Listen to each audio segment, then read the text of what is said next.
So keeping on with this, how to use derivatives to apply to certain different categories, we're going to do applied optimization. So applied optimization. So optimization, I mean, the word itself just kind of means to optimize, so to make something the best. In terms of calculus, we're doing maximums and minimums is really what this is doing. So whenever you see optimize, what you want to think in your head is local max or min. So if you wanted to, optimize cost, you want to find the minimum cost. If you want to, optimize revenue, you want the maximum. So optimize just means that we're finding the maximum or minimum. Now, how do we find the maximum and minimum? That was where we took the derivative and then found the local max and min. So the steps that we're going to take, these are usually word problems. Step one, we're going to draw a picture. Draw a picture. We're going to draw a picture. Sometimes we're talking about area of a rectangle or something like that. We're going to draw a picture first, though. Next, we're going to ask ourselves, what are we trying to optimize?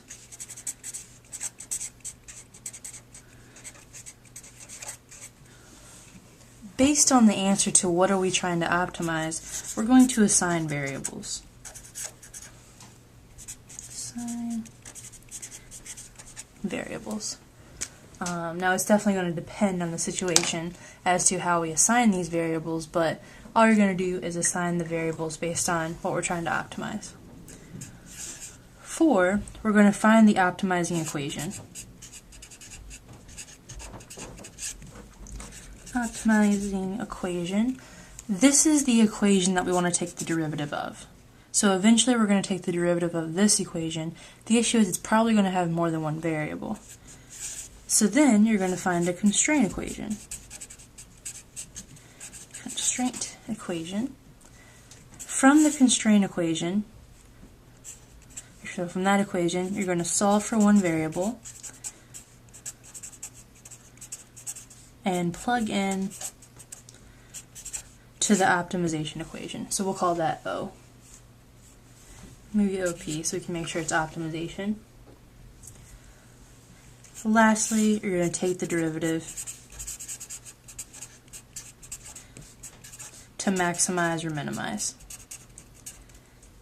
And of course we need to double check. So the idea behind it is that we're trying to find a local max or min of a certain equation that we're going to find. So we're going to find the optimization equation, and we want to take the derivative and maximize or minimize this equation, but the issue is it's going to have more than one variable, so we use the constraint equation to solve for one variable and get rid of it in our optimizing equation. So that's kind of the process here, but remember the whole idea is to maximize or minimize. So let's do an example. Let's say we want to plant a garden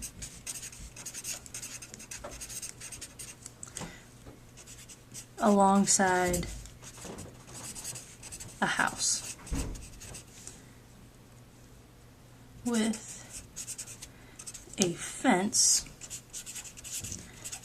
on the other 3 sides. We want to find the dimensions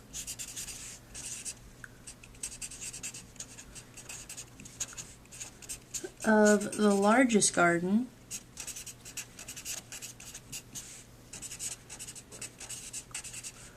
using 40 feet of fencing.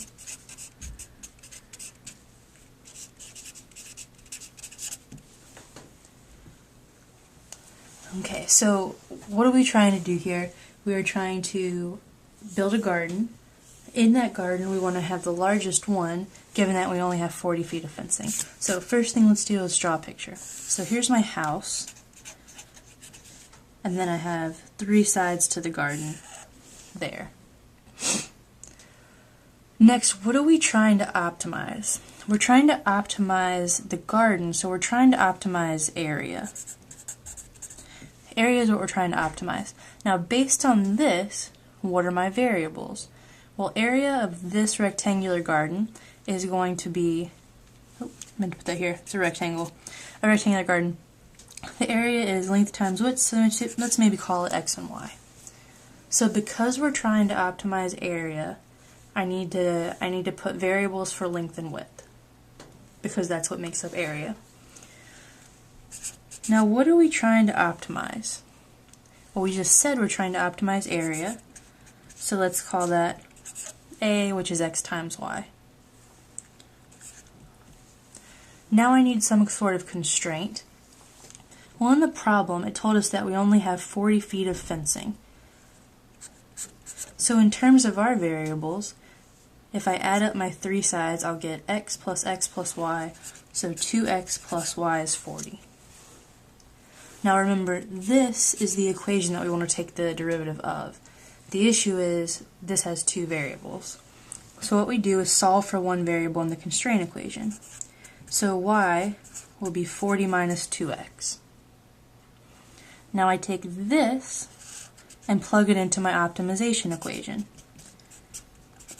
So area was x times y.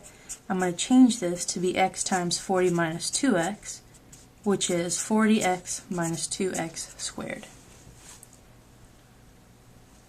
Now what do? Now I optimize. So I take a derivative, set it equal to 0, and find the local max or min. So the derivative would be 40 minus 4x. Let's set this equal to 0. So x is equal to 10. And that's measured in feet. Now let's double check that this actually gave us a maximum area instead of a minimum area, because the process is the same for finding a local max or min. So let's just double check this. So here's 10. If I plug in 0, what do I get? I get something that's positive. If I plug in maybe 11, I get something that's negative. So yes, this does give us a local maximum. So what's the answer to the problem? Let's write it up here. The dimensions are 10 feet for x, and then what was y? Y was 40 minus 2x, so that'll be 20. So 10 by 20 feet optimize the area of the garden, given that we only have 40 feet of fencing. Okay, let's try another one of these.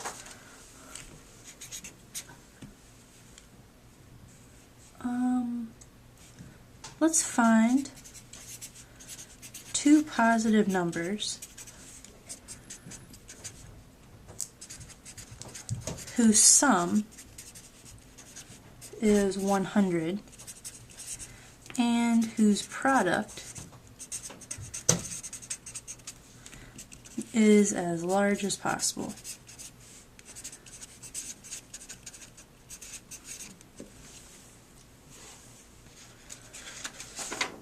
Okay, so there's not really any sort of picture to draw here. We just have two numbers. Let's ask ourselves, what are we trying to optimize here? Well, we're trying to optimize the product. We want the product to be as large as possible. Now, product is going to be one number times the other, so let's assign variables. Let's let x be one number and y be the other. So those are our two numbers. Now I need an optimization equation and I need a constraint. So we just said that we're trying to make the product as large as possible. So let's say P is x times y. Now what's our constraint? The constraint is that the sum of the two numbers is 100. Okay, now again, the optimization equation is the one we're trying to solve, so this is the equation I want to take the derivative of, but I have two different variables. So what I'm going to do is take my constraint and solve. Let's solve for y. It doesn't matter which one you solve for. So y is 100 minus x, and let's plug that into my product. So it'll be x times 100 minus x, which is 100x minus x squared. Now is when I take the derivative. So I'll get 100 minus 2x. Let's set that equal to 0. And I'll get that x is 50. Now let's double check that this actually gave us a maximum.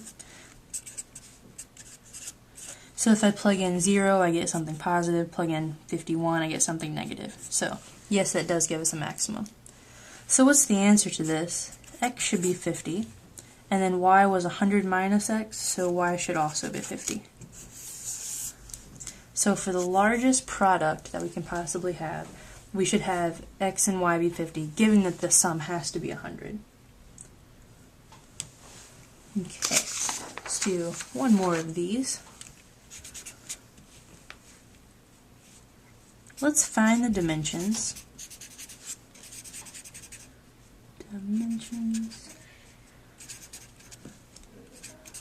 Of the closed rectangular box with square base and volume 8,000 cubic centimeters. That can be constructed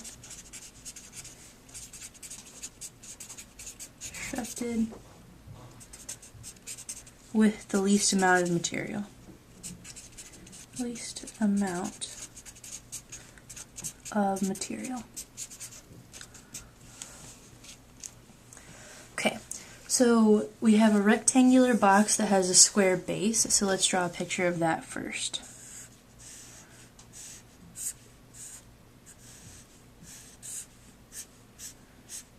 So there's my rectangular box. I know that the volume is 8,000 centimeters, and we want to construct one that has the least amount of material. So what are we trying to optimize here? Well, we're trying to minimize something. We're trying to minimize the amount of material in terms of this box that's surface area. So let's see, now we need to assign some variables. So there's x and y, because again it was a square base. I need an optimization equation and a constraint. So I'm trying to find the least amount of material. So that's surface area. What's the surface area of this box? That's 4xy for the 4 rectangles that go around, plus 2x squared for the area of the bottom and the top. What's my constraint? Well, I know that the volume is 8,000. So that would be x squared times y. Again, the optimization one is the one that I want to take the derivative of, but I can't take the derivative because of more than one variable. So I'm going to solve for one of my variables here. Let's say that I solve for y. So y would be 8,000 x to the minus 2. So just divide by x squared on both sides.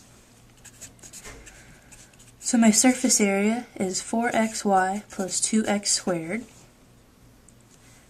I plug in for y, so I'll get 4x times 8,000 x to the minus 2 plus 2x squared. This is 32,000 x to the minus 1 plus 2x squared. So this is the equation I want to optimize, which means this is the equation I take the derivative of. So I'll get negative 32,000 x to the minus 2 plus 4x. This is undefined at 0, so if I'm going to draw my number line over here, it's undefined at 0. Now let's see, when is this actually equal to 0? Well, if I move this 32,000 to the other side, I'll get 4x is 32,000 over x squared. And now let's multiply both sides by x squared, so 4x cubed is 32,000. Divide by 4 and then take the cube root, you'll get x is 20.